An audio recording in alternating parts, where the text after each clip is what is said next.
Ya se ha debido desconectar. Ya.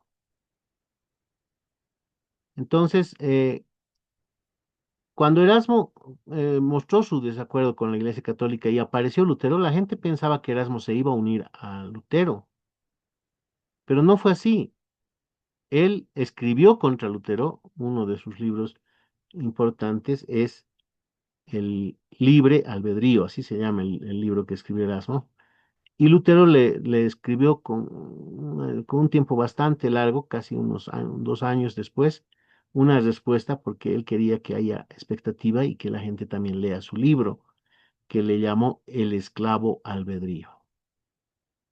Y la palabra clave que se tocó en todos estos asuntos y por la cual se hace una diferencia entre católicos y no católicos es la palabra obras.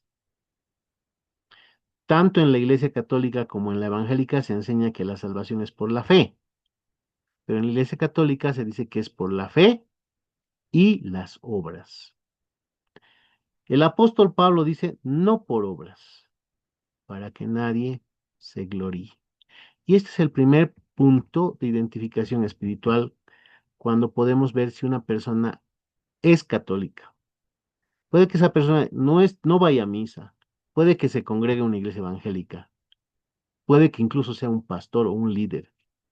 Pero si esa persona cree que sus buenas obras le van a salvar, es católica, no es evangélica. ¿Alguien sabe qué significa la palabra evangélico? ¿Evangélica?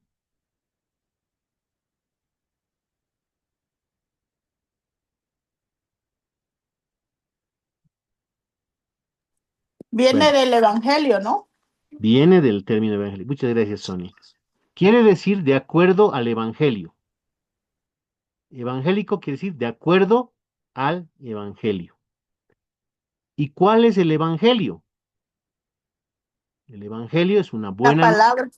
La palabra evangelio viene del griego eu, esa parte que decimos ev, en griego es eu, que quiere decir bueno, y ángelos, que quiere decir mensaje, una buena noticia, una buena nueva.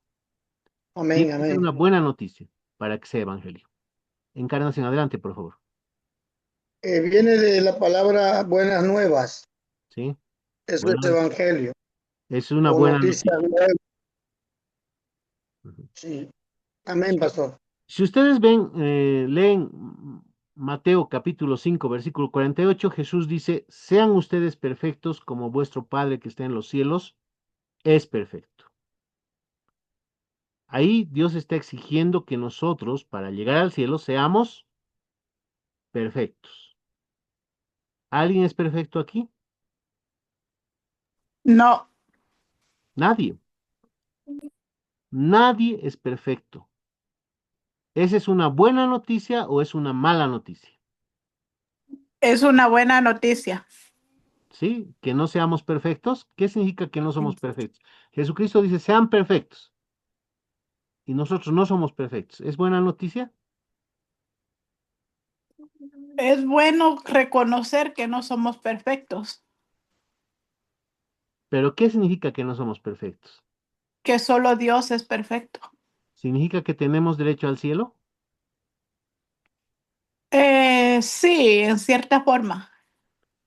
Sí, fíjense que el requisito para ir al cielo es ser perfectos. ¿Quién de nosotros puede ir al cielo? Solo aquel que le ha recibido a Cristo en el corazón. No, escuchemos lo que dice el versículo. Sean ustedes perfectos como vuestro Padre que está en los cielos es perfecto. Esa es una mala noticia, porque nosotros no somos perfectos. Por tanto, no merecemos ir al cielo. Vamos a ir por otro pasaje que se encuentra en Romanos, capítulo 3 versículos 10 al 12, donde el apóstol Pablo está citando los salmos. Y ahí él dice, citando el salmo, que no hay justo, no hay Y aún, ni aun uno, no hay quien amén, haga amén. lo bueno. Yo les puedo decir que conozco mucha gente que en general es buena, pero desde la perspectiva de Dios, nadie es bueno. No hay uno solo que pueda calificar como bueno. Es más, ¿qué Está dice? levantando la mano Encarnación. Sí, por favor, Katia, silencio, ¿ya? Sí, sí, pastor. En verdad, dice, no hay justo ni aun uno, no hay quien entienda, no hay quien busque a Dios. Si nosotros nos, nos hacemos perfectos, nos estamos haciendo mentirosos. Sí, es verdad. Y sí, porque la palabra dice también que aquel que comenzó la obra la perfeccionará. Entonces nosotros estamos en un proceso. Para poder llegar a Dios, Dios nos dará la Encarnación, perfección. Encarnación, Sí, estamos viendo qué dice la Biblia, por favor. sí. Yo quiero que me ayuden buscando en el Antiguo Testamento, en Isaías, por favor, capítulo 64, versículo 6. Nadie es bueno, dice la Biblia. Desde el punto de Amén. vista de Dios, nadie es bueno, nadie es perfecto. Y todo lo bueno que hacemos delante de Dios, ¿cómo es? ¿Alguien me lo puede leer? Isaías 64, 6. Es perfecto. ¿A eso dice Isaías 64, 6? 64:6, pastor. Sí, Seis. adelante, por Dice, favor. Dice, si bien todos nosotros somos como suciedad y toda nuestra justicia como trapo de inmundicia, y caímos todos nosotros como la hoja y nuestra maldad nos llevaron como el viento. amén. Cuando dice todas nuestras justicias, se refiere a nuestras buenas obras. Para Dios, todas nuestras buenas obras son como trapo de inmundicia. En el hebreo original, esa palabra traducida trapo de inmundicia se refiere al trapo que la gente usaba antes, es un pedazo de tela que ya no sirve, que se usaba en la misma manera que hoy usamos el papel higiénico. Los traductores han usado la palabra inmundicia porque no quieren ser tan fuertes como en el original, ¿no? Pero es así de terrible. Todas nuestras buenas obras para Dios le apestan, le dan náuseas. ¿Por qué? Porque nosotros no somos buenos, somos malos. Por tanto, la salvación no puede ser por nuestras obras. Alguien puede decir, bueno, pero yo no soy tan malo como otros. Y si ustedes van a la Biblia, Romanos 3:23, ¿qué dice? Porque no hay diferencia, por cuanto todos pecaron, están destituidos de la gloria de Dios. ¿Qué puede hacer el ser humano para estar en buena relación con Dios? No puede hacer nada. Y si quiere hacer algo, eso que haga es para Dios un trapo de inmundicia. Si volvemos a la lectura de Efesios, capítulo 2, perdón, sí, capítulo 2, versículo 8 y 9, dice, porque por gracia sois salvos. Esa palabra gracia quiere decir gratis, por medio de la fe. Acuérdense que son los tres refranes de la Reforma: sola gracia, sola fe y sola escritura. Aquí está, en el versículo 8, porque por gracia, se refiere a la sola gracia, sois salvos por medio de la fe, sola fe. Y esto no de vosotros, pues es don de Dios. O sea, la fe ni siquiera es de nosotros, sino que Dios nos lo da como un don. Y en el 9 dice, no por obras para que nadie se gloríe. ¿Cómo puedo saber si yo me estoy salvando por obras o no? Aquí les voy a enseñar el truco del dedo. Aquí tengo mi dedo. Mi cámara no, bien. Ahí está mi dedo, ¿no? ¿A dónde está señalando el dedo? Si está señalándome a mí o está señalando a Cristo. Si el día del juicio Dios me pregunta a mí, Julio, ¿por qué debo dejarte entrar en mi cielo? Y yo le digo, porque yo me he arrepentido de mis pecados. ¿A quién le está señalando el dedo?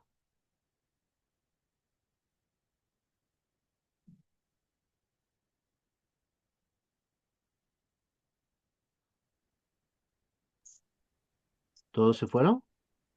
A usted, pastor. A mí. A uno Y, mismo. y si yo A digo, uno. tengo derecho a entrar al cielo porque yo tuve fe. A mí.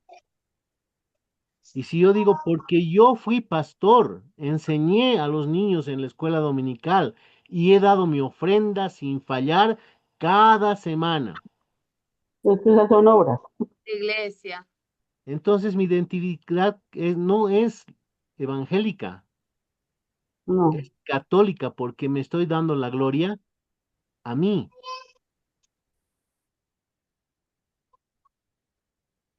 Nadie se salva por sus obras, porque como vemos ahí en Efesios, dice en el versículo 5, aún estando nosotros muertos en pecados.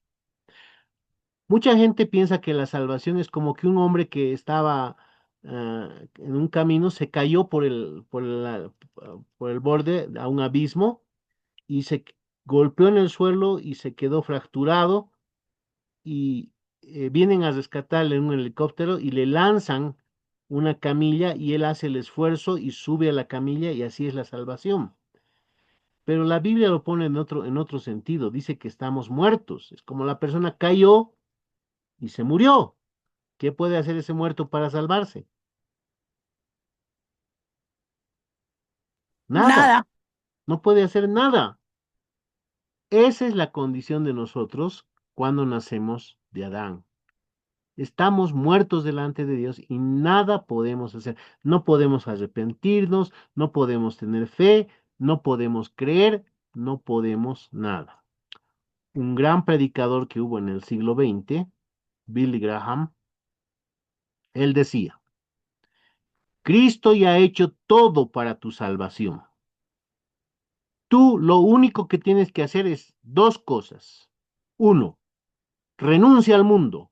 Dos, decide seguir a Cristo. Entonces, han debido escuchar esa alabanza que dice, he decidido seguir a Cristo. Dice así, he decidido seguir a Cristo. He decidido seguir a Cristo. He decidido seguir a Cristo. No vuelvo atrás, no vuelvo atrás. Aunque otros vuelven, yo sigo a Cristo. Aunque otros vuelven, yo sigo a Cristo. ¿A quién da la gloria esa canción? A Cristo. ¿Seguro? A Dios. ¿Qué dice la canción? He decidido seguir a Cristo. Que Es Él, decisión, la decisión de seguir a Cristo, la Yo decisión de uno. he decidido. Yo no vuelvo atrás. Otros vuelven atrás. Son débiles. Yo soy fuerte. Es en el siglo XX en que en la mayoría de las iglesias se entró esta falsa doctrina de salvarse por recibir a Cristo, de salvarse por arrepentirse, de salvarse por una obra que yo haga, irme a la iglesia. Nada de lo que el ser humano hace puede salvarle. Porque para poder yo entrar con mi propio mérito al cielo, tendría que ser como Cristo, tendría que ser perfecto. Y esto se nota mucho en el tiempo en que Jesús estaba aquí en la tierra. Cuando Jesús ya llegó a su edad adúltera, iba a comenzar a su edad adulta y él iba a comenzar su ministerio, 6 meses antes, Juan el Bautista comenzó a prepararle el camino. Y él predicó a la gente. Toda la gente que le escuchaba era judía, era del pueblo de Israel. Ellos sabían que como pueblo se habían apartado de Dios y que Dios estaba enojado con ellos porque 400 años Dios no les habló. Entonces Juan prediqué el bautismo en agua para perdón de los pecados. Y la gente va al río Jordán a ser bautizados. Y Juan les decía, antes de que yo les bautice, ustedes van a confesar sus pecados, o sea, para que se sepa que ellos eran pecadores y necesitaban perdón.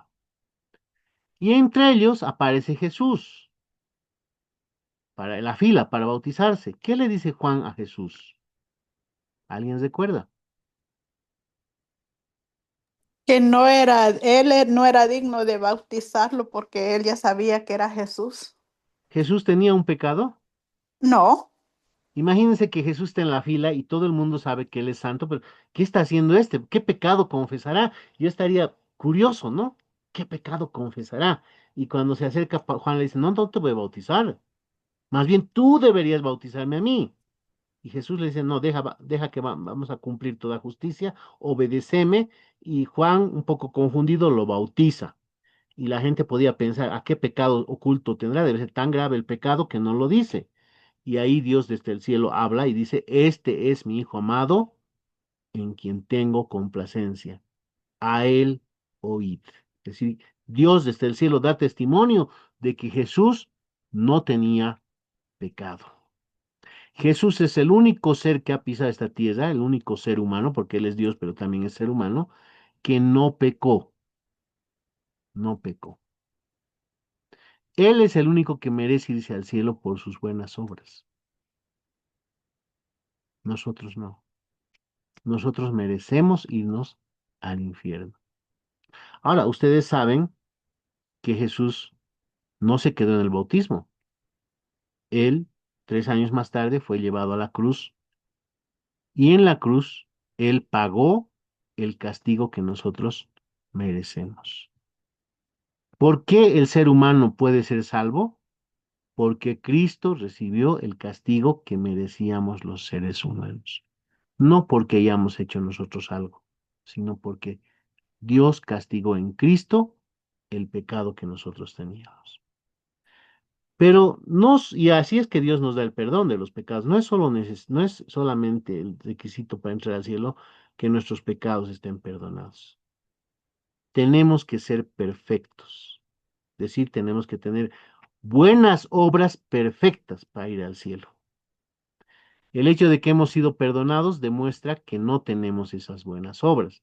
Y ahora estamos perdonados, pero falta el requisito de ser perfectos. ¿Alguien me puede acompañar, por favor, para conocer la respuesta a Romanos, a la carta del apóstol San Pablo a los Romanos, al capítulo 5, al versículo 18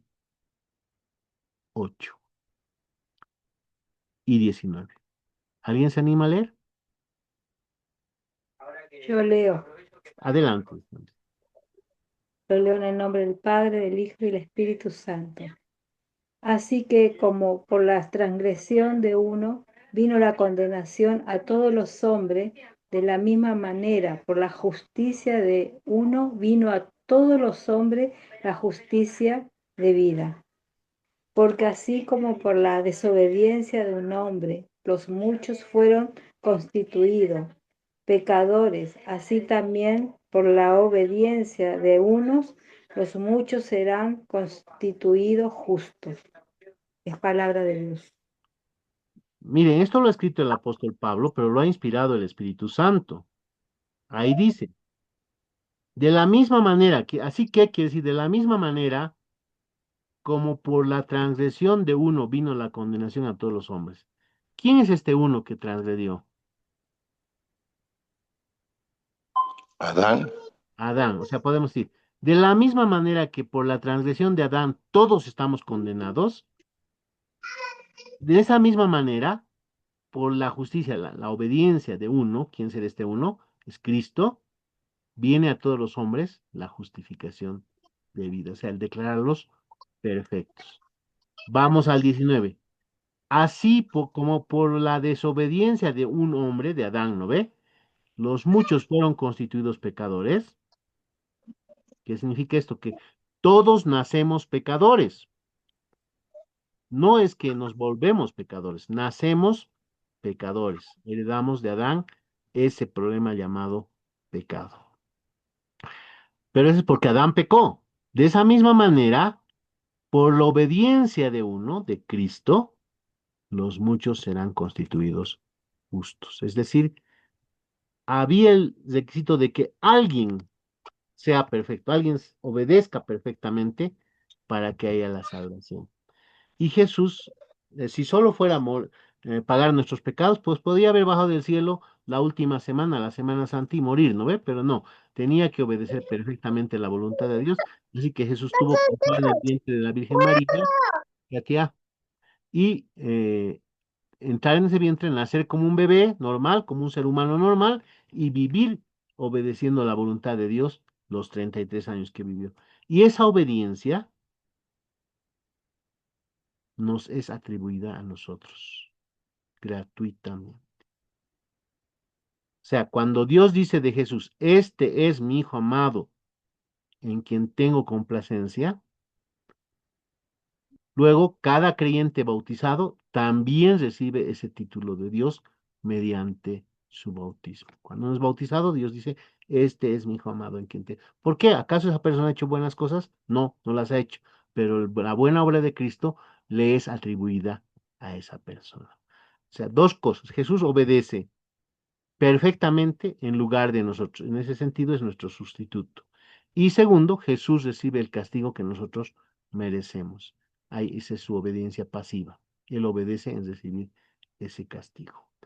A esta parte de que acabo de explicar, ¿les parece buenas o malas noticias?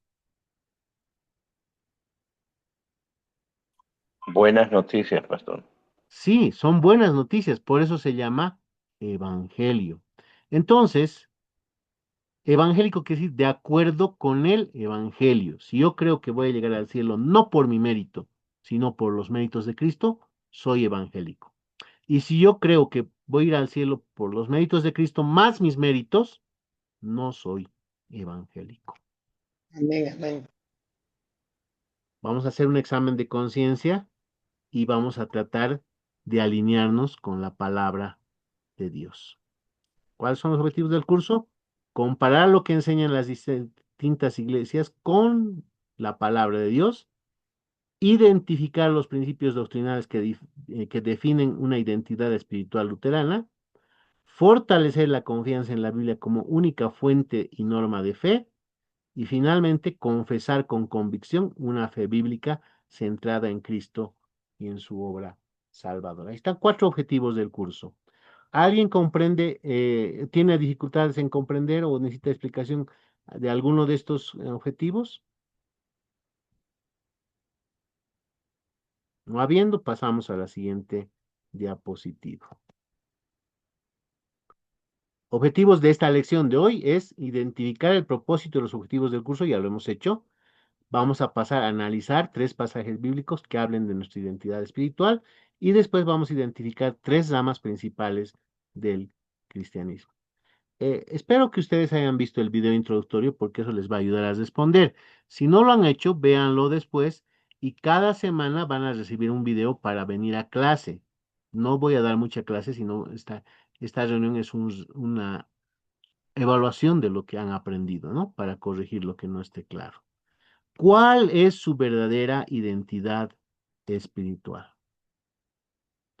Tenemos que ver 3 pasajes. ¿Cuál es nuestra identidad en Cristo? Primera Pedro 2:9. ¿Quién se anima a leer ese pasaje? Diga amén y esa persona ya está con ese pasaje. El segundo es Gálatas 4:7 y el último Salmo 27:10. ¿Alguien tiene Primera Pedro 2:9?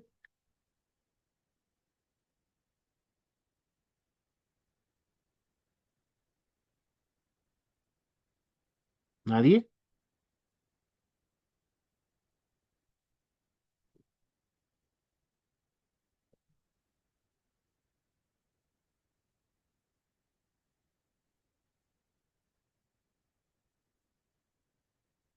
Primera de Pedro 2:9. Primera de Adelante. Pedro 2:9. Dice, dice, mas vosotros sois linaje escogido real, sacerdocio, nación santa, pueblo adquirido por Dios, para que anunciéis las virtudes de aquel que os llamó de las tinieblas a su luz admirable. Amén. Amén. Ya lo dice acá Yasmín Ulloa, somos linaje escogido. Gracias por la lectura. Y aquí hay una pregunta, acabo de leer, dice, una consulta, dice Joel. esa alabanza, he decidido seguir a Cristo, ¿está mal cantar? ¿Qué piensan ustedes? ¿Estará mal o no?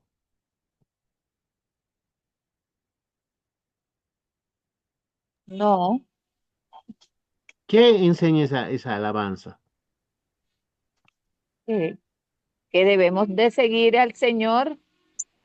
No, enseña que Él ha decidido seguir a Cristo. Ajá. Enseña que debemos Está mal. confiar en nuestro mérito. Sí. Por todo lo expuesto hoy está mal porque no tenemos la posibilidad de decidir. Cristo lo hizo todo por nosotros. Y la salvación no es porque decidamos seguir a Cristo. Algunas personas cuando les comento esto me dicen, pero Julio, ven aquí a Juan capítulo 1, a San Juan, si me acompañan por favor, capítulo 1, versículo 12. ¿Alguien quiere leer?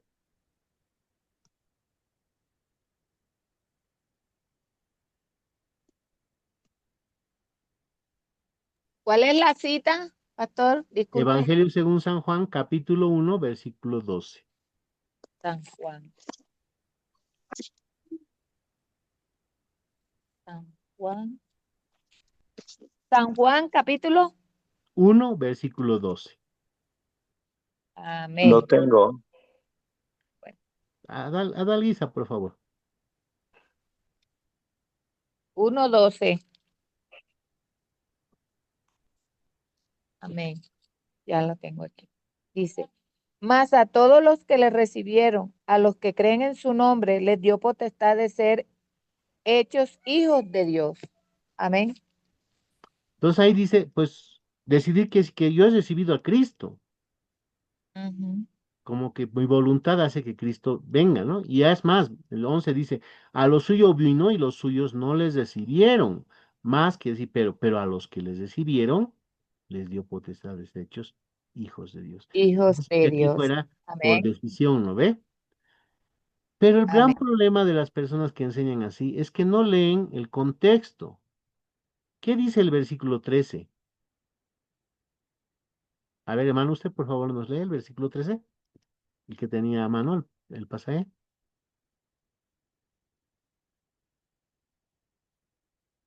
Nos cesaron la Biblia. Ya. Hermano Said, Hermano Said, adelante, por Dice, favor. Said, se ¿Eh? nos- adelante, por favor. Léanos el Sí, versículo. es que no pude abrirme el micrófono, disculpen, Ya, perdón. adelante, adelante. Estábamos con Juan 1:12 y vamos a 1:13 leer ahora. el 13.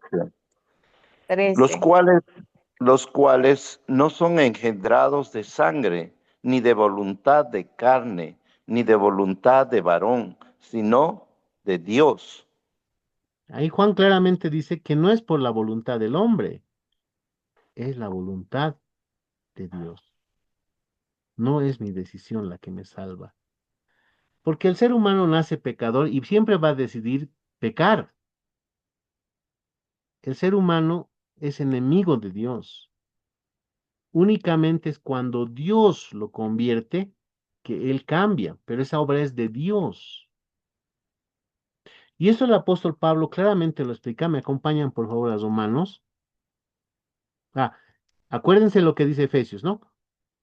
Porque por gracia sois salvos por medio de la fe, y esto no de vosotros, pues es don de Dios. O sea, la fe no es algo que yo produzco, sino es un don de Dios. Y esto lo explica claramente el apóstol Pablo en el libro, en la carta a los Romanos,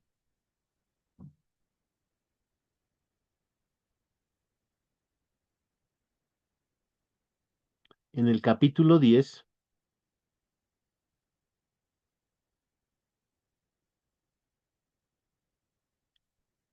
Y lo voy a leer yo, pero por favor búsquenla ustedes. 10, ¿qué, pastor? Voy a leer el capítulo 10 desde el versículo 1. Perdón, mejor voy a leer desde el versículo 3. Está hablando del pueblo judío, ¿no? Porque los judíos ahí, ignorando la justicia de Dios, o sea, la forma de salvar de Dios, y procurando establecer la suya propia, no se han sujetado a la justicia de Dios. Es decir, ellos han creado su propia forma de salvarse. Dice el 4, porque el fin de la ley es Cristo, para justicia a todo aquel que cree. Justicia aquí quiere decir para lo correcto, porque de la justicia que es por la ley Moisés escribe, el que haga estas cosas vivirá por ellas. O sea, la justicia por la ley de Moisés es que para salvarse hay que cumplir esas cosas perfectamente. Pero, dice en el versículo 6, la justicia que es por la fe dice así, no digas en tu corazón quién subirá al cielo para traer a Cristo abajo, o quién va a descender al abismo para hacer subir a Cristo entre los muertos. ¿Qué dice? El 8 dice más, ¿qué dice? Cerca de ti está la palabra en tu boca y en tu corazón, y esta es la palabra de fe que predicamos, que si confesares con tu boca que Jesús es el Señor y creyeres en tu corazón que Dios le levantó de los muertos, serás salvo. Y aquí mucha gente dice, ya, entonces yo soy salvo porque he confesado a Cristo como mi Señor y he creído en mi corazón que Él ha resucitado. No está diciendo como una obra hecha, esta es una declaración de síntomas, ¿no? La persona que es salva va a confesar esto. Y el versículo 10 lo aclara bien, porque con el corazón se cree para justicia, pero con la boca se confiesa para salvación. Y me voy a saltar un poquito al 13, dice, porque todo aquel que invocar el nombre del Señor será salvo. Ahora fíjense lo que pregunta Pablo. ¿Cómo pues invocarán a aquel en el cual no han creído? Porque el hombre nace incrédulo. ¿Y cómo creerán en aquel de quien no han oído? ¿Y cómo oirán sin haber quien les predica? ¿Y cómo predicarán si no fueren enviados? Y en el versículo 17 lo aclara. Así que la fe es por el oír y el oír por la palabra de Dios. O sea, nadie cree por ser inteligente, por ser buena persona. Cree porque ha escuchado el Evangelio. Es ese Evangelio el que produce fe. La gente por lo general es incrédula, pero el Evangelio tiene el poder, dice Pablo en otro lugar, en Romanos capítulo 1, versículo 17, no me avergüenzo del Evangelio porque es el poder de Dios para salvación. Ese Evangelio tiene el poder de crear fe en el corazón incrédulo. ¿Cómo van a creer si no les predican? Entonces es importante que alguien predique para que se produzca la fe. ¿Y cómo van a predicar si no son enviados? Entonces es importante que envíen personas que prediquen el Evangelio para que produzcan fe en las personas. ¿Qué es lo que salva a las personas? Salva en lo que hizo Cristo. Eso es, él pagó el precio por todo el mundo. Pero ¿qué es lo que le salva al individuo personalmente? No es lo que el individuo hace, sino lo que hace Dios a través del Espíritu Santo. Es decir, Dios le lleva un predicador creyente y ese predicador habla la palabra de Dios. Esa palabra de Dios, cuando es evangelio, produce fe en la persona y por medio de esa fe, esa persona es constituida hijo de Dios. Por eso dice que no es por voluntad de hombre, sino voluntad de Dios. Dios comienza la salvación y Dios la lleva a cabo. Entonces, ¿cómo es que nos salvamos? ¿Cómo le podemos decir al Señor? Se me dice Julio, ¿por qué te debo dejar entrar al cielo? Le puedo decir, Señor, no me debes dejar entrar al cielo, pero tú pagaste por mí, tú obedeciste por mí, por tanto, me has dado el derecho de entrar al cielo. Eso es la fe. Cuando mi dedo señala a Cristo y a su obra, la obra de Cristo consumada en la cruz.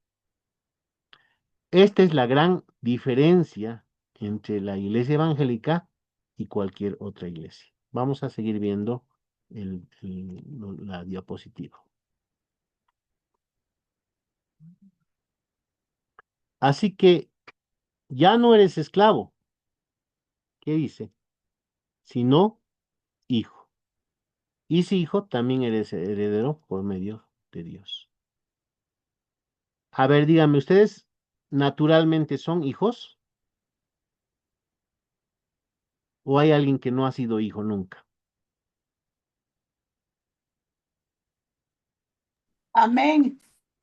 Todos somos hijos, todos tenemos nuestro papá y nuestra mamá. Mucha gente no conoce a su papá y a su mamá, pero eso no significa que no sean hijos. Todos hemos venido de alguien. La pregunta es, ¿qué han hecho ustedes para llegar a ser hijos? Aceptar. Estoy hablando de hijos normales. Oh, ¿Usted le nada. aceptó a su mamá? Mami, No, No ¿acepto hicimos ser tu nada, hija? no, ¿Qué hicimos para ser hijos? nada. nada. ¿Y por qué pensamos que para ser hijos de Dios tenemos que hacer algo?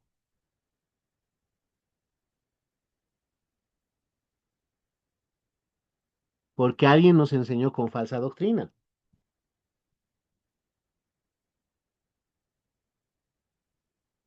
Nos dijo, tienes que hacer esto.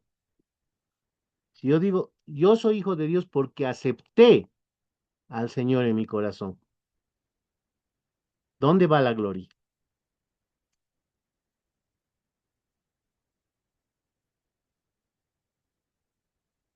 ¿Dónde va la gloria? A, a uno mismo.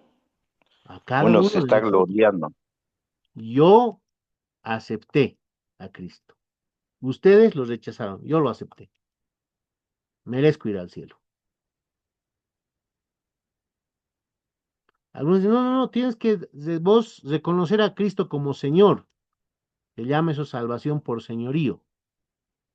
No. La Biblia claramente dice aquí alguien me puso un pasaje que dice, a los cielos y a la tierra llamo por testigos, hoy contra vosotros, que os he puesto delante de la vida y la muerte, la bendición y la maldición. Escoge pues la vida para que vivas tú y tu descendencia. Lo mismo nos dice Dios a nosotros. Escoge la vida. ¿Podemos escoger la vida?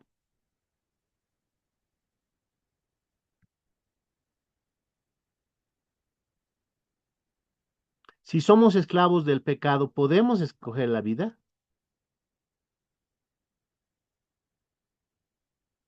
No podemos. Es más, Joel, ¿nos puedes leer, por favor, Romanos capítulo 7?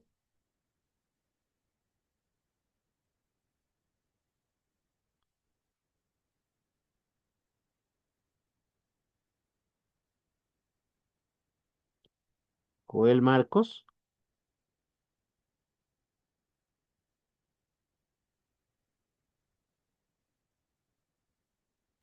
¿Qué versículo, pastor? Versículos 14 y 15, primeramente. Lo leo yo. Adelante, por favor. Dice, porque sabemos que la ley es espiritual, mas yo soy carnal, vendido al pecado. 15. Porque lo hago, no lo entiendo, pues no lo hago lo que quiero, sino lo que es, sino lo que aborrezco, eso hago.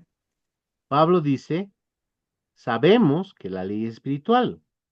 La ley te dice, no peques.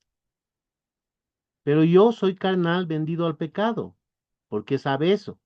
Porque lo que hago, no lo entiendo. Pues no hago lo que quiero, sino lo que aborrezco, eso hago. Y si nos vamos al versículo 18, dice, y yo sé que en mí, esto es en mi carne, no mora el bien. El querer el bien está en mí, pero no el hacerlo, porque en el 19, porque no hago el bien que quiero, sino el mal que no quiero, eso hago. Entonces, cuando Moisés o cualquier persona les presenta la ley a las personas, les dice, Dios quiere que ustedes sean buenas personas. También un pastor puede predicar. Dios quiere que no mientas. Dios quiere que no adulteres. Dios quiere que ames a tu prójimo. Y Dios quiere que seas fiel a tu esposa y no quiere que seas adúltero. Quiere que seas honrado y no robes. Hasta ahí una predicación farisaica. La predicación evangélica es, pero no podemos. En la predicación farisaica o católica romana es, Dios quiere que no robes. Dios quiere que seas honrado, que cuides los bienes de tu prójimo. Por eso, de hoy en adelante, vas a ser honrado y vas a cuidar los bienes de tu prójimo. Entonces la gente se va y hace un esfuerzo por ser honrado cree que está en un proceso en el que con mucho esfuerzo va a llegar a hacer algo honrado y no necesita a Cristo porque está haciendo su esfuerzo. Pero la predicación evangélica le dice, pero no puedes. Dios quiere que seas honrado y que no robes, pero no puedes. Cuando no decimos eso, estamos engañando a la gente, no le estamos mostrando toda la verdad y no somos evangélicos, sino católicos. Pero no puedes. Y eso es lo que dice Pablo acá. Versículo 19, porque no hago el bien que quiero, sino el mal que no quiero, eso hago. Y si hago lo que no quiero, dice, ¿no? Hallo en el 21, queriendo yo hacer el bien, hallo esta ley, este principio, que el mal está en mí. Porque en el 22, según el hombre interior, me deleito en la ley de Dios, sé que es bueno y que es malo, pero veo otra ley, otro poder en mis miembros que se revela contra la ley de mi mente y me lleva cautivo al poder, ley que dice aquí, poder del pecado que está en mis miembros. Miserable de mí, ¿quién me librará de este cuerpo de muerte? Las iglesias producen gente miserable, porque tienes que hacer el bien y la persona descubre que cuanto más quiere hacer el bien, más mal hace, más pecador. Y pueden decir con Pablo, miserable de mí. Finalmente Pablo dice, gracias doy a Jesucristo, a Dios por Jesucristo. Es decir, Dios nos salva no por las buenas cosas que hemos hecho, sino por las buenas cosas que hizo Cristo. Esto no quiere decir que no vamos a hacer buenas cosas. Claro que vamos a querer hacer buenas cosas. En gratitud a que Dios me perdonó gratis, voy a querer vivir santamente, pero no para ser salvo, no para señalarme a mí, sino en gratitud a que Dios ya me salvó. O como dice el pasaje de hoy, de este momento, ya no soy esclavo, sino hijo, y también como hijo soy heredero de Dios. Y miren lo que dice la Biblia, aunque mi padre y mi madre me dejen, con todo el Señor me recogerá. Porque un padre o una madre no cuidan a su hijo porque su hijo sea buena gente o sea mala gente. Lo cuida porque es su hijo. Entonces, en ese sentido, Dios nos ha llamado a ser sus hijos, a ser su pueblo santo, no por nuestro mérito. El que entra por su mérito no es parte de este grupo, sino por los méritos de Cristo. Hace años esto se enseñaba bien en las iglesias. Cuando alguien se acercaba a Dios en oración, decía, Señor, me acerco a ti, no en mis méritos, sino en los méritos de Cristo. Hoy se ha metido tanta falsa doctrina que la gente dice, Señor, declaro que estoy perdonado, porque yo he elegido a Cristo. Queremos imponer nuestra voluntad. Vamos a continuar un poquito con esto. Hay una pregunta. Acá yo tengo, acá atrás de mí, hay varias Biblias, esta no nos sale. Debe ser porque es negra. Sale, sale. ¿Sale? ¿Serio? Bueno, la Biblia antes era el identificativo del creyente. Si uno salía el domingo a la calle, le veían con Biblia, ese es un evangélico, decían. Sin embargo, hoy la mayoría de los grupos ya le han dado importancia a la Biblia. La Iglesia Católica ha cambiado. En tiempo de Lutero ni se leía la Biblia en la misa, ahora se lee. Lutero implantó la lectura de mínimo 40 versículos en el culto. La Iglesia Católica se copió. Ustedes pueden ir a una misa y cuentan los versículos que se han leído. 40 versículos, a veces más, unos menos. Lastimosamente, muchas iglesias evangélicas que se dicen evangélicas, se lee un solo versículo. Pero aún así, podemos decir que en general las personas están tomando la Biblia como guía. Y de ahí surge una pregunta. Si hay una sola Biblia, ¿por qué hay tantas iglesias que no creen lo mismo? Tenemos que primero responder por qué tantas iglesias que no creen lo mismo, habiendo la misma Biblia. Y segundo, queremos saber en qué consisten esas diferencias. Para esto necesitamos conocer dos aspectos importantes. Uno de estos es la expansión del cristianismo, cómo se origina y cómo crece el cristianismo. Si ustedes ven la historia, van a notar que la iglesia primitiva, la iglesia cristiana primitiva, creció rápido, muy rápido. Una de las razones es pues que el Espíritu Santo movía a la gente a predicar, y lo vemos en el libro de los Hechos. Había persecución y en lugar de esconderse los cristianos, escapaban a otros lugares porque Jesús había dejado encargado eso. Cuando los persiguen en una ciudad, vayan a otra. En Jerusalén los persiguieron a los cristianos unos 10 años después de que Jesús había ya terminado su ministerio y había venido Pentecostés, todo eso. 10 años más tarde hubo una persecución en Jerusalén y todas esas personas que fueron huyendo llegaron a otros territorios como Antioquía de Siria y donde quiera que iban conformaban una iglesia, predicaban a Cristo. Eso ayudó bastante a que el cristianismo se expanda.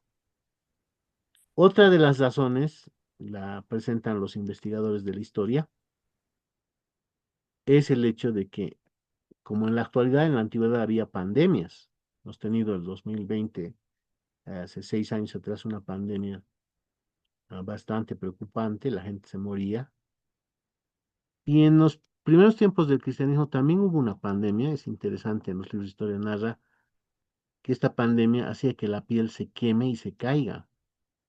Era muy contagiosa y las personas, cuando se contagiaba a alguien de cristianismo, abandonaban al enfermo, no querían contagiarse, lo dejaban ahí. Pero los cristianos no se iban, los cristianos se quedaban a cuidar a los miembros de su iglesia y de paso a los que habían sido abandonados. Con los cuidados, la oración, esa gente se sanaba. Y como la pandemia persigue a la gente, pues los que morían eran los incrédulos.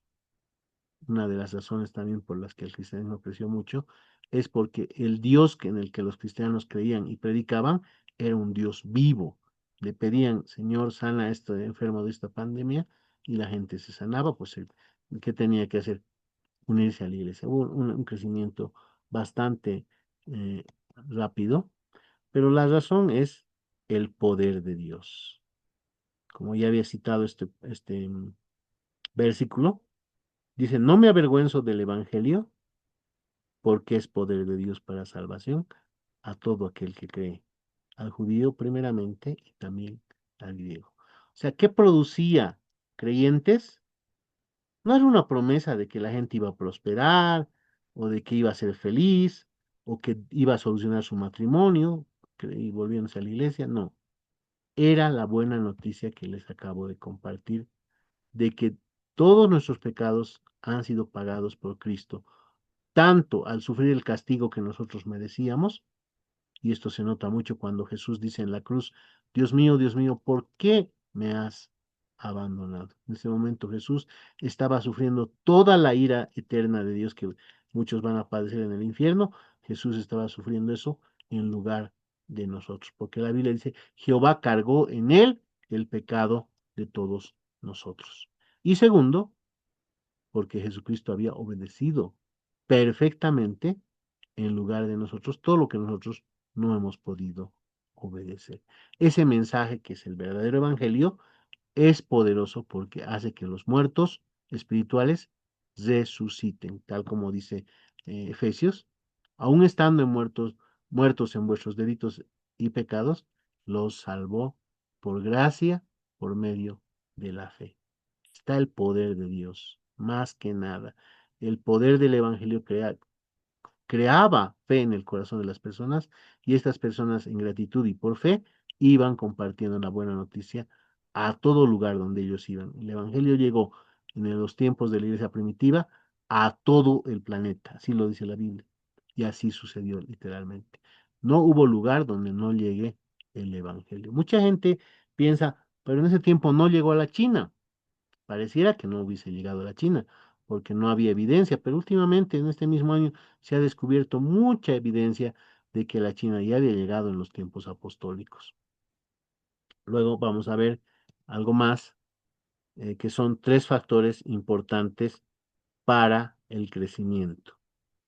Ya hemos visto el poder del Evangelio, También la crueldad de los líderes romanos hacia los cristianos fue un elemento importante. Lo mismo sucedió en la Reforma.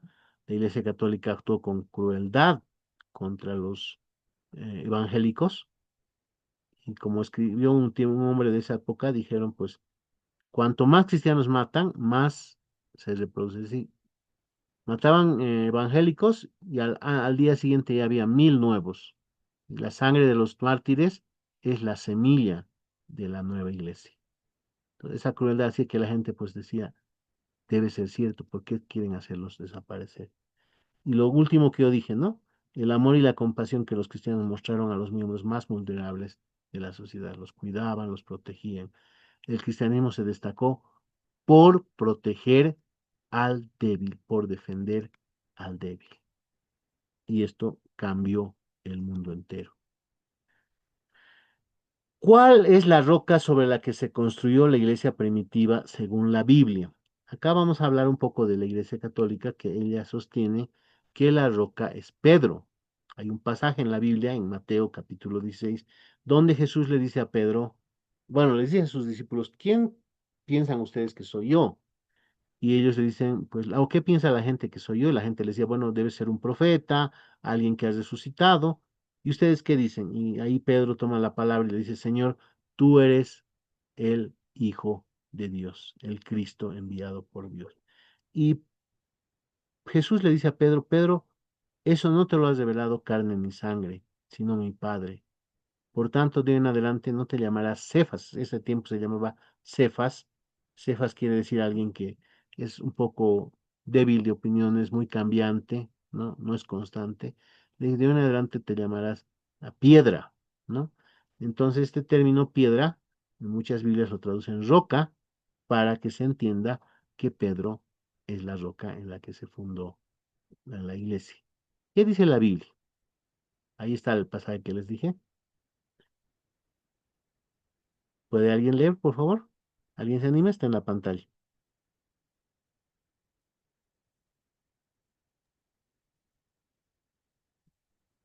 Tengo En el nombre 29 del Padre, y del Hijo y del participantes. Espíritu Santo. Adelante, por favor. Y él les dijo, ¿y vosotros quién decís? ¿Quién soy yo? Respondiendo Simón Pedro, dijo, tú eres el Cristo, el Hijo de Dios viviente. Entonces le respondió Jesús, bienaventurado eres Simón, hijo de Jonás, porque no te lo reveló carne ni sangre, sino mi Padre, que está en los cielos. Yo también te digo que tú eres Pedro, y sobre esta roca edificaré mi iglesia, y las puertas de Hades no prevalecerán en ella, contra ella, perdón. Contra ella. Muy bien, acá es el pasaje en el que muchos concluyen que Pedro es la roca.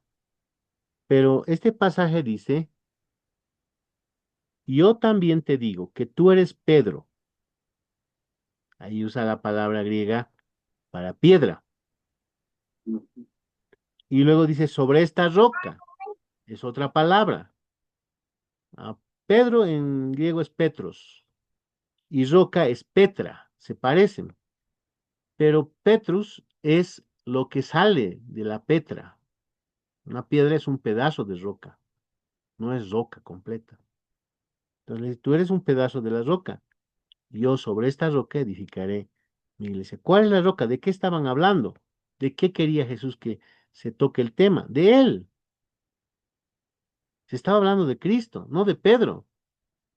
Jesús quería mostrar a sus discípulos quién era él. Y le dijo, sobre esta roca, o sea, sobre Cristo, edificaré mi iglesia. ¿Cómo lo sabemos? Vamos a ver otro pasaje. ¿Qué pasó?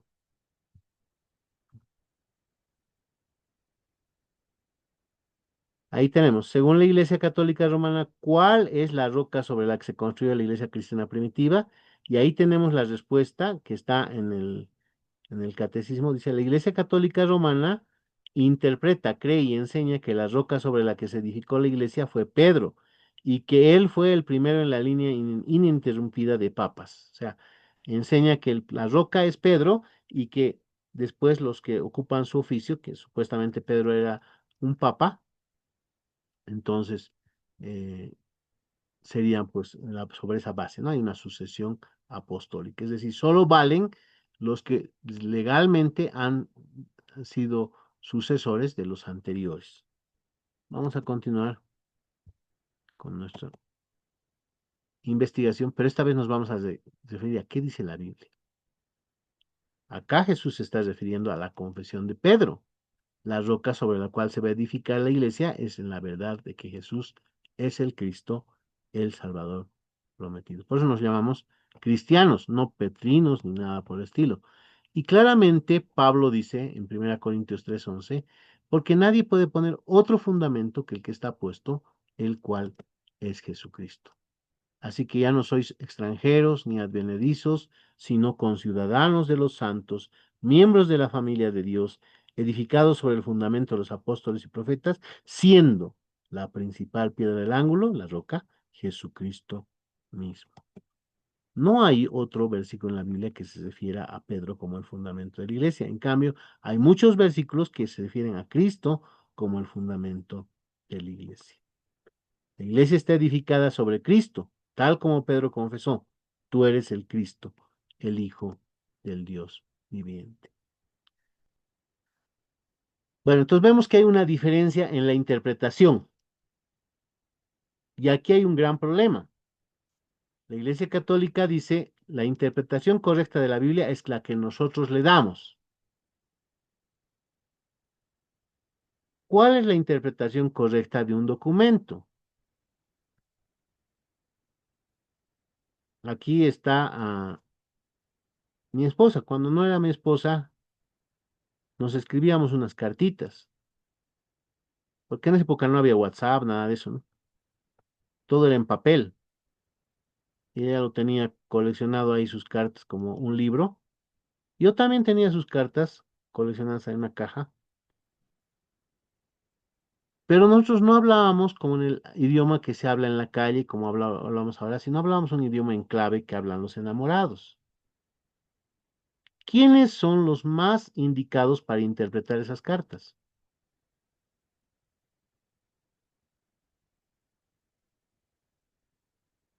Nosotros. O sea, los escritores.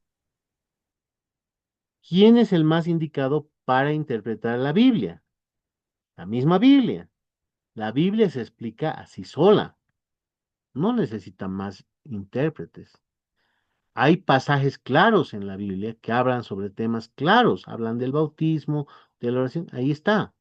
Y si hay un pasaje que no se entiende, pues hay que interpretarlo a la luz de los pasajes que sí se entienden. Por ejemplo, hay un versículo que dice Jesús, y todo lo que pidáis al Padre en mi nombre, les será dado. Ese todo significa todo sin excepción. Si buscamos el contexto bíblico, Juan en su carta nos dice que Dios nos va a dar todo lo que está conforme a la voluntad de Dios. Es decir, que no es todo absolutamente, ¿no? No es todo sin excepción, sino es todo sin distinción. Es decir, que Dios nos va a dar muchas cosas si éstas están en su voluntad. Entonces, es una diferencia abismal en los principios de interpretación de la Biblia. La reforma luterana tiene el principio de la sola escritura. Y este principio indica que la Biblia es su propio intérprete, que no se puede interpretar la Biblia sino de acuerdo a lo que la misma Biblia declara. ¿Y eso qué significa? Por ejemplo, yo quiero saber cuál es la enseñanza de la Biblia acerca del bautismo, pues tengo que leer todos los versículos que tratan sobre el bautismo. Pero hay un lugar en la Biblia donde claramente se habla sobre ese tema. Saben, cuando Jesús estaba por ir al cielo, él dice, ir por todo el mundo, hacer discípulos, bautizándolos en el nombre del Padre, del Hijo y del Espíritu. Ahí está claramente la enseñanza. Y todos los otros versículos vienen a complementar eso. Entonces, para interpretar correctamente la Biblia, la única cosa que necesitamos es la misma Biblia. No piensan así otras iglesias. Ellas piensan, la Iglesia Católica, que la palabra de Dios no se limita a la Biblia. que también lo que ellos han dicho que es lo correcto, eso también es palabra de Dios. Así que los católicos tienen como autoridad la Biblia, la tradición, que ellos mencionan con ese nombre, el magisterio, que es la enseñanza de los obispos, y también la revelación subjetiva. Si ustedes le preguntan a un católico por qué adora a la Virgen María, él va a decir, no, no adoramos, veneramos, pero ¿por qué la veneras? Que es lo mismo, ¿no? ¿En qué parte de la Biblia dice que está bien venerar a la Virgen María con adoración? Ellos usan el término adoración de Dulía, le llaman, ¿no? Es adoración al fin. No encuentran un pasaje. ¿En qué se basan? En que hubo alguien que tuvo una visión, ¿no? Y esa visión es la que confirma que hay que hacer eso. Gran parte de la Iglesia Católica se mueve por visiones, revelaciones extra bíblicas. Muchas otras iglesias combinan la Biblia como palabra de Dios más lo que dice su razón. Si encuentran en la Biblia algo que no encaja con su razón, ellos prefieren escuchar a su razón. Los testigos de Jehová, por ejemplo, van por ese camino. Ellos dicen, el Padre, uno, el Hijo, dos, el Espíritu Santo, tres. Pero la Biblia dice que hay un solo Dios. Uno más uno es tres. Entonces no lo creo. ¿Por qué? Por encima de lo que enseña la Biblia está su razón. Entonces su autoridad no es la Biblia, es la Biblia y la razón. Alguna persona que yo le he predicado, le demostraba algo en la Biblia, me dice, sí, noto que eso dice la Biblia, pero voy a ir a consultar. Y ellos pues se ponen a meditar y si su corazón les hace sentir que es verdad, lo creen. Y su corazón no les hace sentir que es verdad, lo rechazan. La Biblia dice, engañoso es el corazón más que nada. Entonces, mucha gente tiene de autoridad subjetiva sus sentimientos, su razón, sujetos, o sea, sujeta por debajo, por encima de la Biblia en última instancia.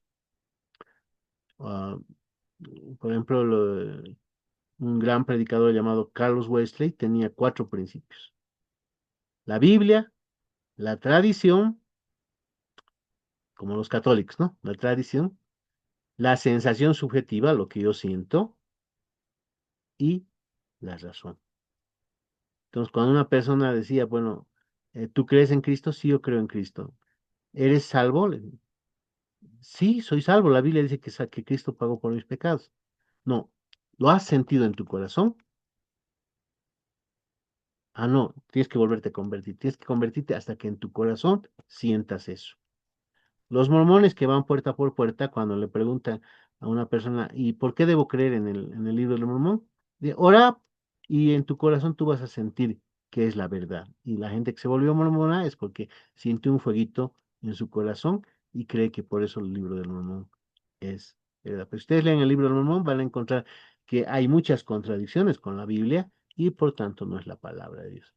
Este principio de diferencia que tenemos de interpretación entre la iglesia, entre la reforma luterana y el resto es, nosotros creemos en la sola escritura, solo la Biblia, no la razón.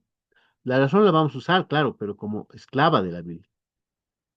Todo lo tenemos que someter a la Biblia. Si la Biblia dijera que la luna es queso verde, y viene un astronauta de la Luna y me muestra, mira, Julio, aquí hay una piedra, esto no es queso verde, yo diría, esa piedra es queso verde. ¿Por qué? Porque la Biblia lo dice. Yo le creo a la Biblia. Ese es el principio de diferencia luterana. Pues Lutero decía, si me convencen con la Biblia, me retracto. Si no me convencen, déjenme en paz. Ese es un principal diferencia. Por eso podemos ver que hay unas identidades, son 3 identidades principales que hubo, pero en la historia había 7 centros originales del cristianismo. Estaba, por ejemplo, aquí estaba Jerusalén, la primera iglesia, y al pastor en esa época se le llamó obispo. ¿Qué quiere decir obispo? Quiere decir supervisor, el que, como pastor es el que ve el rebaño, ¿no? Entonces, supervisor, vigilante, digamos, ¿no? Entonces, el pastor de Jerusalén era el obispo. Con el tiempo, como hubo una persecución, se fundó una iglesia en Antioquía y allí también creció y en un tiempo fueron Jerusalén y Antioquía fueron las principales. Pero con la llegada de Pablo se extendió el cristianismo a Corinto y a Éfeso, a Éfeso. Entonces crecieron tanto estas dos regiones que también se volvieron centros importantes que llegaron a tener el nombre de patriarcados, ¿no? Tiempo más tarde llegó a ser el emperador del Imperio Romano Constantino el Grande. Eh, bueno, acá tenemos a Constantino, aquí en la zona de Egipto, ustedes se pueden fijar aquí abajo, él quiso que la iglesia tenga su capital en Roma, porque ustedes saben que el emperador tenía su capital en Roma, pero él dijo, no es posible que el ámbito espiritual esté por encima del político, así que él trasladó la capital del imperio a una ciudad que él llamó Constantinopla. Actualmente esta ciudad se llama Istambul. Y a Roma lo dejó para que sea un centro religioso. De ahí que Constantinopla también adquirió importancia. Por su estrecha relación Constantinopla con Antioquía, había mucha relación. Aquí está Antioquía, aquí está Constantinopla, están cercas. Constantinopla recibió mucha influencia de Antioquía. En estos lugares se desarrollaron unos cristianismos muy tradicionales. Alejandría, que está aquí abajo en Egipto, era un centro de filosofía griega, de erudición de los griegos. Se apartó un poquito de la fe. Ahí surgieron muchas herejías. De todas maneras, estos eran los 7 centros del cristianismo. No había un papa, ¿no? Había estos 7 lugares importantes, pero Jerusalén fue la primera en desaparecer porque hubo persecución, o los judíos se rebelaron contra el Imperio Romano y el Imperio Romano fue y destruyó la capital de Jerusalén. Los cristianos tuvieron que huir y así se fueron reduciendo estos centros hasta que finalmente quedaron como más importantes Roma y Constantinopla. ¿Qué sucedió en el año 455? El obispo de Roma, el pastor de Roma, emitió un edicto que decía, todos los obispos de las otras iglesias deben estar sujetos. Como yo vivo en la capital, yo debo ser el emperador espiritual. Ya él, en ese año 455, ya tenía esas ínfulas de querer ser el jefe de todo el cristianismo. Pero esto no nació el 455, esto ya había en tiempo de los apóstoles. Si me acompañan ustedes, por favor, a la Biblia, acompáñenme a las cartas del apóstol Juan, a la tercera carta de Juan.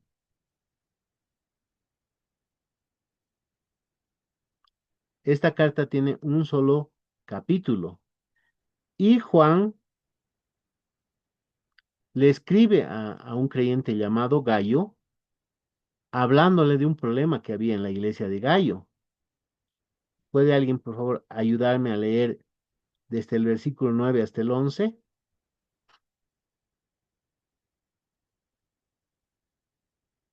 Tercera carta del apóstol Juan, versículos 9 al 11. ¿Alguien se anima?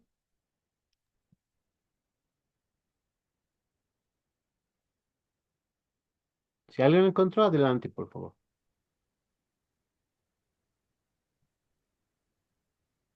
¿Nadie? Yo, pastor. Adelante, por favor. Dice, yo he escrito a la iglesia por Diótrefes, al cual le guste tener el primer lugar entre ellos. No nos recibe.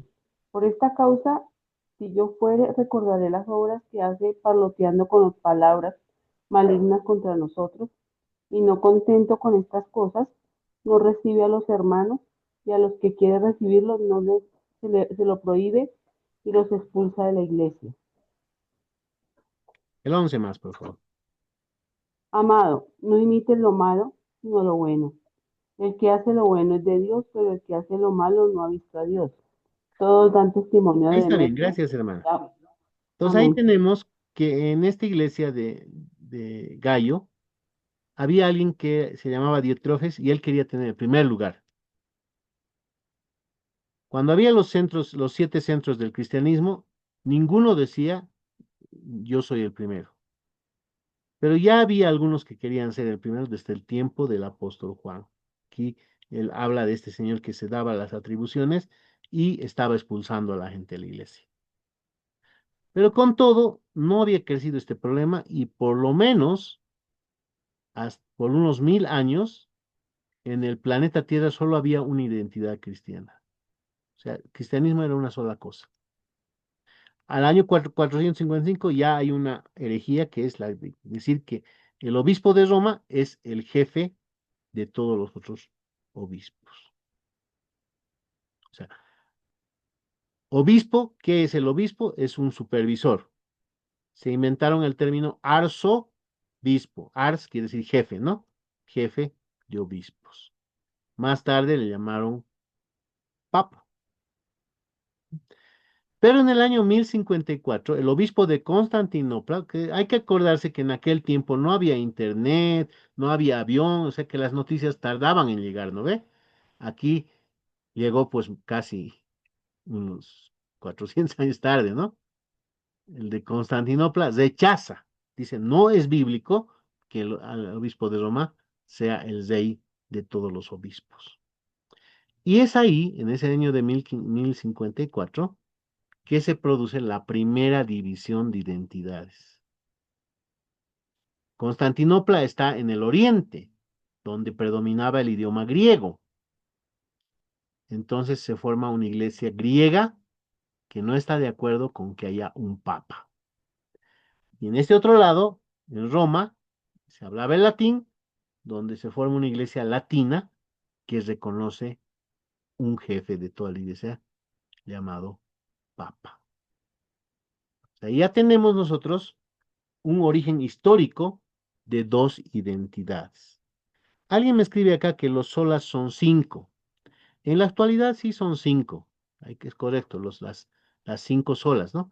Pero yo estaba hablando del tiempo de Lutero. En tiempo de Lutero solo hay 3 solas y las otras solas son como una añadidura que surge siglos después. Vamos a ver por qué. Primero, la sola gracia, la sola fe y la sola escritura son las que han manejado Lutero y todos los que vivieron en aquel tiempo. Se añadió esto la de solo Cristo es el que salva, obviamente. Y tiempo más tarde, un músico luterano, Johann Sebastian Bach, era un prodigio de la música. Él, cada canción, cada tema, cada música, cada obra que componía, al finalizar, él ponía una sigla que decía solo para la gloria de Dios. O sea, él no quería que le alaben a él por la música que hizo, sino que él compuso esa música luterana para Dios. Y de ahí surgió el Soli Gloria Deo, que es decir, solo para la gloria de Dios, que tiene su base en Efesios 2:8 que hemos leído, ¿no ve? No por obras, para que nadie se gloríe. Entonces, en la actualidad son 5, pero yo estaba hablando en el contexto del tiempo de Lutero, donde no encontramos las 5, sino solo 3. Una aclaración. Bueno, con el pasar del tiempo hubo un sacerdote católico romano que presenció un decaimiento muy grande de la Iglesia Católica Romana Latina, ¿no? Ah, por eso se llama romana, ¿no? Porque estaba en Roma. Los papas con el poder, alguien dijo que el poder corrompe y el poder absoluto corrompe absolutamente. Eso les sucedió. Comenzaron a violar a las mujeres, a sus propias hijas, tener hijos, sin importarles que han hecho un voto de castidad. Hacían robos, muchos de ellos no creían ni en Dios, y estaba muy pervertida esta parte de la cristiandad. Y este sacerdote Savonarola salió a denunciar eso en sus prédicas y pues los líderes lo quemaron. 100 años antes de Lutero aparece en Bohemia Jan Hus, que es Juan Hus traducido, que él quería que la gente conozca la verdadera enseñanza de la Biblia, abogando porque la Biblia se traduzca al idioma de la gente. Lutero, 100 años más tarde, leyó de Juan Hus y cuando lo estaban juzgando, él dijo, yo soy huseniano, es decir, soy seguidor de Hus. Bueno, no solo, nosotros habíamos sido husenianos, se dio cuenta que él seguía esa línea porque siempre hubo una línea dentro de la iglesia fiel a la palabra de Dios. Esa línea quedó dentro de la Iglesia Católica por muchos siglos porque no querían dividir al pueblo. Pero en el tiempo de Lutero, aunque Lutero no quería que esa división, inevitablemente sucedió por decisión de los católicos romanos. Ellos se separaron de la verdadera iglesia porque la verdadera iglesia es la bíblica. Ellos hicieron su propia interpretación. Y también está John Wycliffe, que fue el que tradujo la Biblia, que en ese tiempo era la que había la traducción vulgata al latín, que era la que tenía la Iglesia Católica, la tradujo al inglés. Entonces ahí tenemos una pequeña reseña histórica de lo que pasó. Y luego vino el origen de las denominaciones cristianas, la reforma con con el acto de que Martín Lutero sale el 31 de octubre, que era la víspera de la fiesta de los Todos los Santos, que en aquel tiempo se creía que los que los muertos salían, ¿no? A visitar a la gente y pues había que hacerles misa para que salgan del purgatorio al cielo. Entonces Lutero clava ahí sus 95 tesis, que ninguna de ellas trata los temas que actualmente tratamos, solo habla de ese asunto, ¿no? De lo que en aquel tiempo el Papa de esa época, estamos hablando del año 1517, estaba construyendo lo que hoy conocemos como la Basílica Mayor del Vaticano, de San Pedro, y estaban ahí Miguel Ángel, los grandes artistas pintando, sacando eso, y había que pagar, y había que pagarles. Entonces la iglesia se inventó vender el perdón de pecados, y eso sí que colmó la paciencia de Lutero. Estaba aguantándose todo, pero el perdón que consiguió Cristo con su sangre y que lo da gratuitamente, que haya que pagar, no aguantó. Él llamó a un debate para que se frenen de una vez los abusos. No, Lutero no quería dividir la iglesia, quería que frenen los abusos. No hubiese pasado nada malo si el Papa reconocía y decía, estamos cometiendo abusos, nos corregiremos. No, ellos dijeron, lo vamos a silenciar a este cura, y eso se les pasó la vida porque Lutero no murió asesinado, no murió sentenciado, murió de viejo, con una enfermedad propia de la vejez. Ah, entonces vemos que junto a Lutero, o sea, después de Lutero, muchos otros quisieron también cambiar el cristianismo. Uno de ellos fue Ulrico Zwinglio y el otro fue Juan Calvino. El problema con Zwinglio y Calvino es que ellos no aceptaban la Biblia como sola escritura. Ellos querían sola escritura, no, querían la Biblia y la razón. Si algo no es razonable, en la Biblia se interpreta conforme la razón. Y estos dos reformadores, Zwinglio y Calvino, son los padres de las iglesias, de las reformadas, es decir, que se salieron del movimiento luterano y se salieron del movimiento católico para formar una alternativa frente a lo que se había quedado la iglesia dividida en dos bandos, ¿no? Católicos y evangélicos. No se les llamaba luteranos a aquella iglesia, se les llamaba evangélicos porque decían, nosotros somos la iglesia que está de acuerdo al evangelio. Entonces estos los líderes dicen, no, nosotros vamos a hacer iglesias reformadas y tomaron el nombre de protestantes porque en una ocasión hubo una paz, ya el emperador Carlos V quería que no haya estas divisiones porque tenían en ciernes una guerra contra los turcos y que tenía que entrar conservar su imperio unido, no dividido. Entonces dijo, van a haber paz, no, no quiero que católicos y evangélicos se peleen. Y la Iglesia Católica dijo, saquen una ley en que sí, ya, los lugares y muchos pueblos se habían vuelto luteranos, así de golpe, sus sacerdotes, su gente, todos se volvieron luteranos porque su rey se había vuelto luterano, pero en esa época no se decía luteranos, se les decía evangélicos. Y dijeron ya, se van a quedar. Si el rey de ahí, el príncipe de ahí es luterano, se queda luterano, y si es católico, se queda católico. Y los católicos vamos a poder ir a enseñar nuestra doctrina a los lugares donde están los luteranos, pero ellos no pueden venir a los lugares católicos a enseñar su doctrina. Esto fue una disposición no religiosa, sino más política, porque tenía que ver con la educación. Y los líderes políticos mandaron una protesta, o sea, reclamando que era injusto eso, ¿no? Y los católicos, por hacerse la burla, les llamaron protestantes, porque protestaron, ¿no? Contra esa injusticia.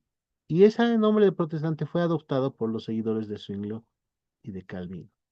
Pues se conocen como reformados o protestantes. Tenemos aquí tres identidades: católicos, luteranos, que eran evangélicos al principio, y después los reformados o protestantes. La Iglesia Católica, para diferenciar, empezó a llamarlos a los evangélicos luteranos, para decir que siguen la doctrina de Lutero.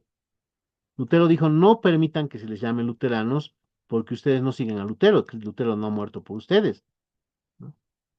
Simplemente honren a Cristo. Sin embargo, un príncipe dijo, si con el nombre luterano se refieren a la enseñanza de la salvación por la sola fe, al establecer la doctrina por la sola escritura y al alcanzar la gloria por la sola gracia, entonces me llamo luterano.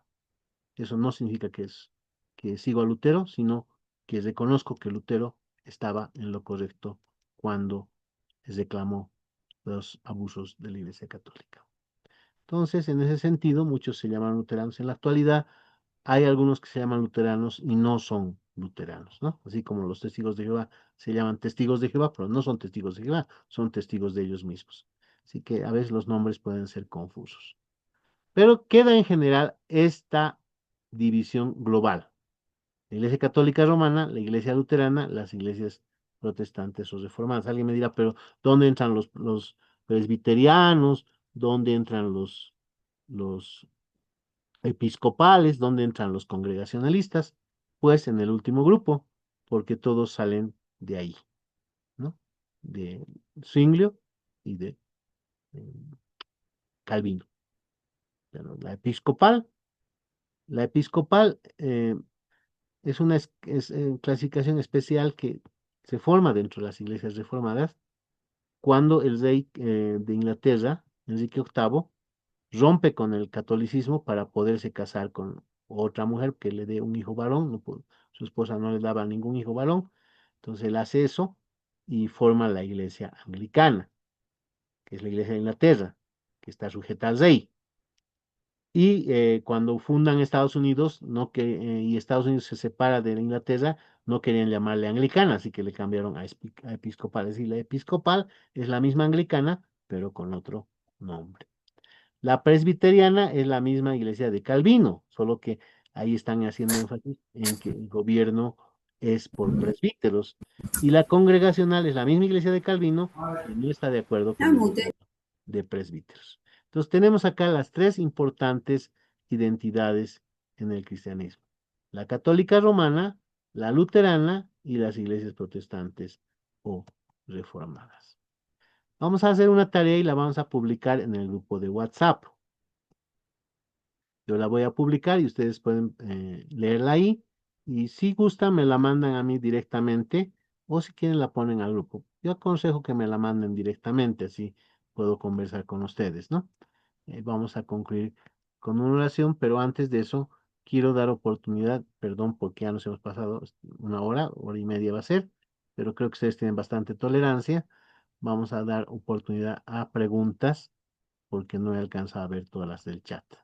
¿Alguna pregunta que usted quiera hacer? ¿Hay una aclaración? ¿Algo que no se entendió? Vamos a tratar de responder. ¿No hay? Muy bien. Alguien me dice, ¿puedes repetir Romanos el versículo? Bueno, Los versículos de Romanos que he citado, Romanos 5, 18 y 19.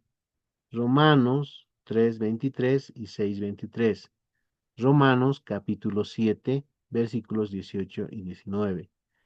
Y Romanos capítulo 10, versículos 10 al 17. Eso es los versículos en Romanos. ¿Alguien más? Vamos a ver en el chat.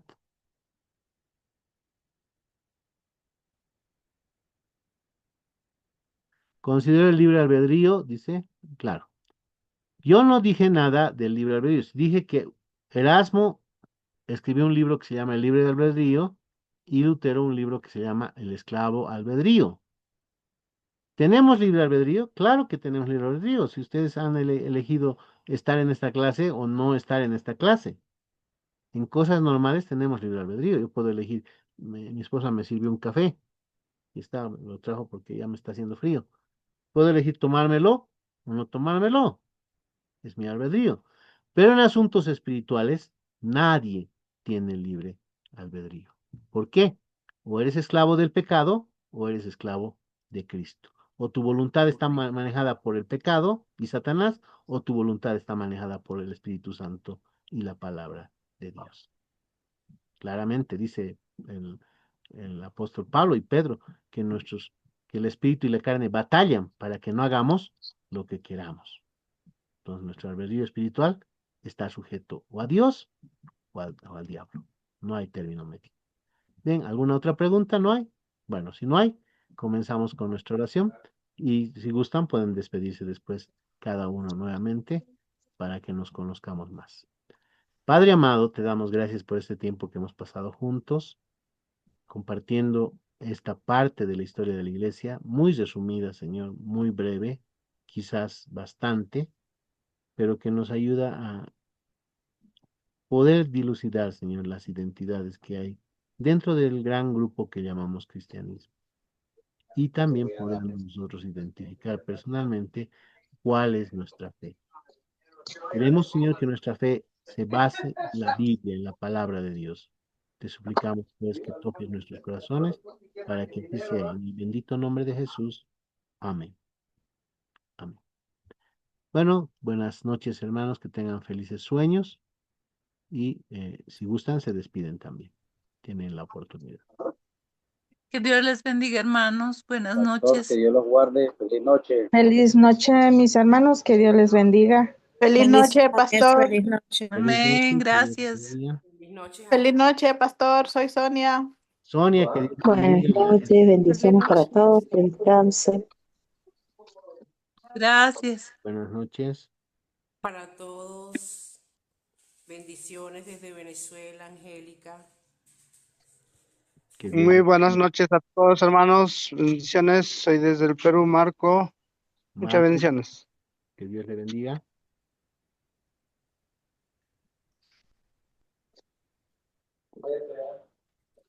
Bendiciones, pastor. Feliz noche. Buenas noches, Dios me lo bendiga y me le guarde desde Venezuela. Chao. Dios me lo bendiga.